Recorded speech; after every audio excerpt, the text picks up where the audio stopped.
forget that. Because you got everybody mad at you. Okay, so in terms of assessment, we need to be thinking not so much about goals, because goals, like plans, just sit there.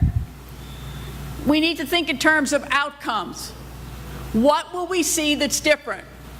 Not what pie in the sky thing are we aspiring to, but let's get down to brass tacks and say, what do we see? Why are we doing this? What will be different? What will be better because I'm doing this? That we need to cut to the chase and get to that place. Similar to how I think strategically, let's take a look at whether or not we budget strategically.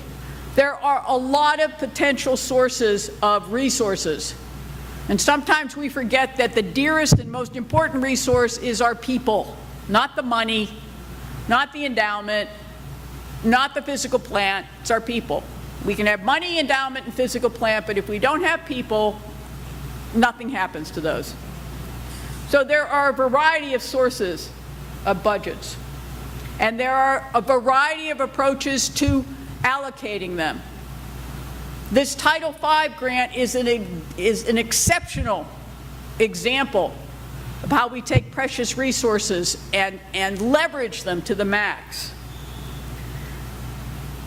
As a community, one of the hardest but most important things for us to do is realize that these can't be competing priorities. This is all us. It's kind of like with your family, right? Somebody wants this, with all due respect, somebody wants an iPhone, somebody can't have one. You make those decisions. And is somebody annoyed at some point? Sure. But you're making decisions for the good of the family. And at some point down the road, the younger one can get an iPhone too. Universities are the same. Fight amongst ourselves, but come together in the service and the good of the family. When we look at how to allocate those resources, we need to try to get away from that's your program, that's not mine, I want this, you want that. An example that I often give, and an example that comes into play here, when I walk the campus this afternoon, you are making tremendous strides in beautifying the physical plant. I think that's terrific. I applaud that. As someone who used to supervise grounds and maintenance and facilities, I think it's absolutely necessary to do that. But it meant making a decision that paint was more important than pencils at some point.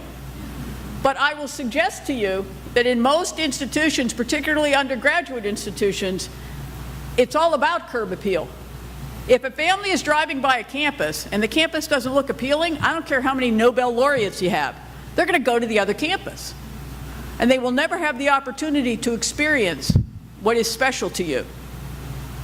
So starting to talk about we and our and us, rather than yours and mine and them, is part of budgeting strategically. So what am I saying? When we look to assess things, when we look to assign resources to things, we need to remain mission focused. And when we're mission focused, we can make these decisions. We can say, if something is costing a lot, but is having a low impact, I'm spending a lot of money for a few people, can we afford to do that? It might be great, but can we afford it? If I'm spending a little bit of money, but nobody is the better for it, why am I doing that? I will suggest to you that more often than not, I'm doing that because somebody doesn't have the courage to say, we're going to stop that. So we're just going to give them a little bit of money so that they can limp along. They're not happy because they don't have enough money to do what they think they need to do. We're not happy because we know they're not doing anything. We just don't have the courage to say no. Right? Most of our return on the investment is going to come from finding those things that do not take an incredible amount of resources but have a high impact. And every once in a while, we will be able to identify something that is very expensive, but also very impactful. But we don't have a lot of money to do many of those, because everything else will suffer as a result. So, if I don't have a good idea of my mission, if I don't have a good idea of why I'm here, we start saying things like, well, we'll just grow. Too bad if nobody comes. I mean, our plan is to grow. So we build this plan to grow, nobody comes, and then we're back at square one again. Well, what are we going to grow?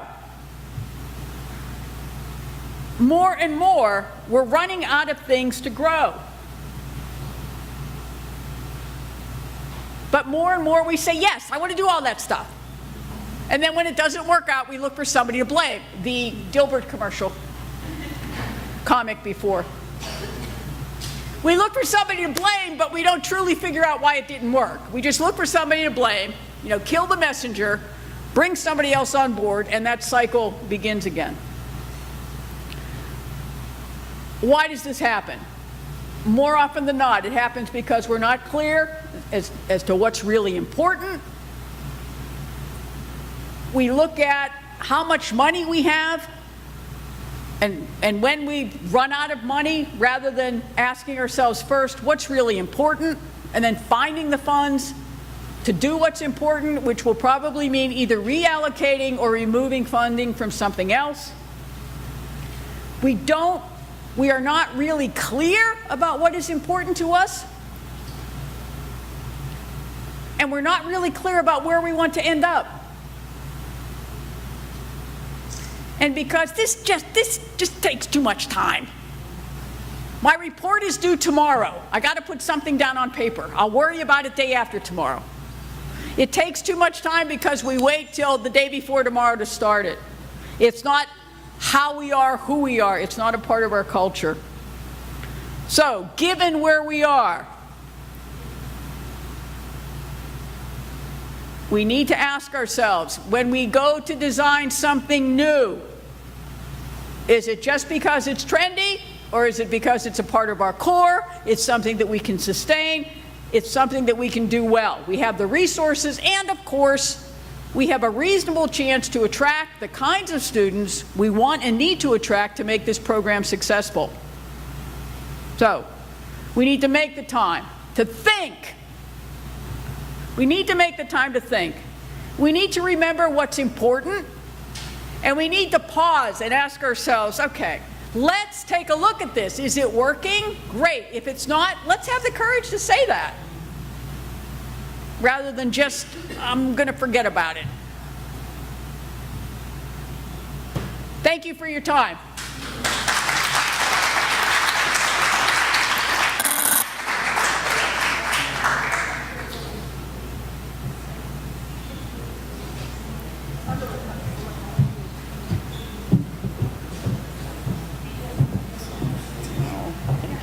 ¿Tienen alguna pregunta?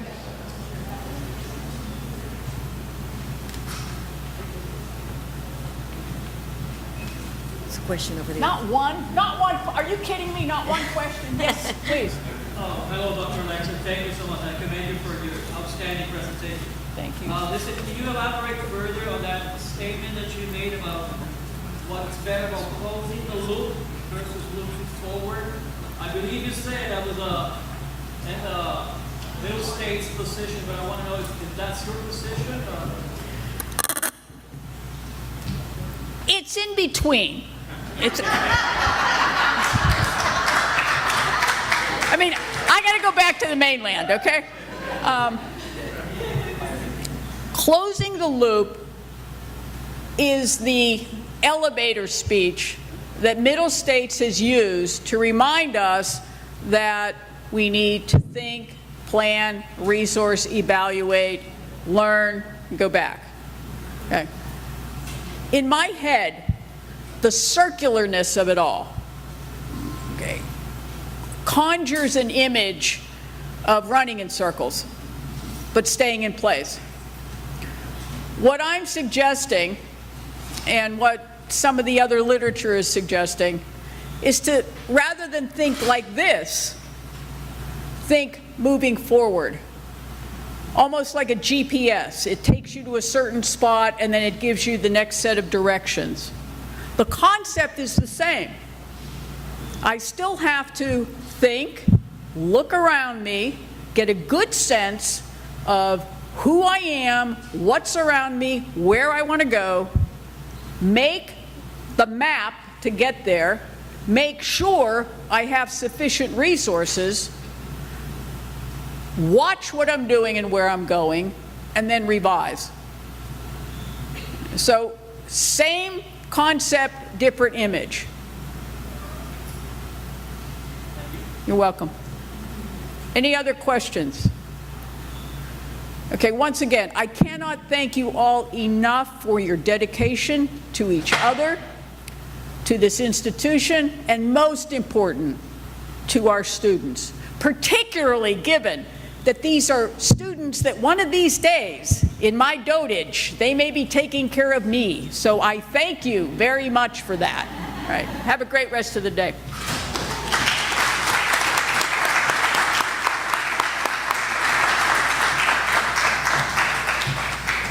All right.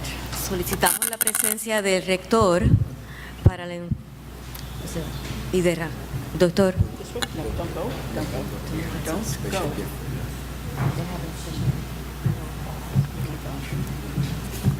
Queremos hacer un reconocimiento a la doctora Andrea A por esta magnífica presentación y invitamos al doctor Noel Aymat, al doctor Rubén García, para tomarnos una foto por aquí cerquita.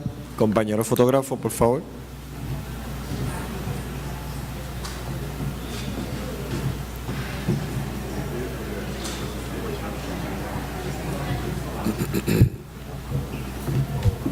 Move forward. I don't know. No lo he visto, no sé. Ahí si lo ponemos de... bueno, subimos la página del simposio. Página del simposio.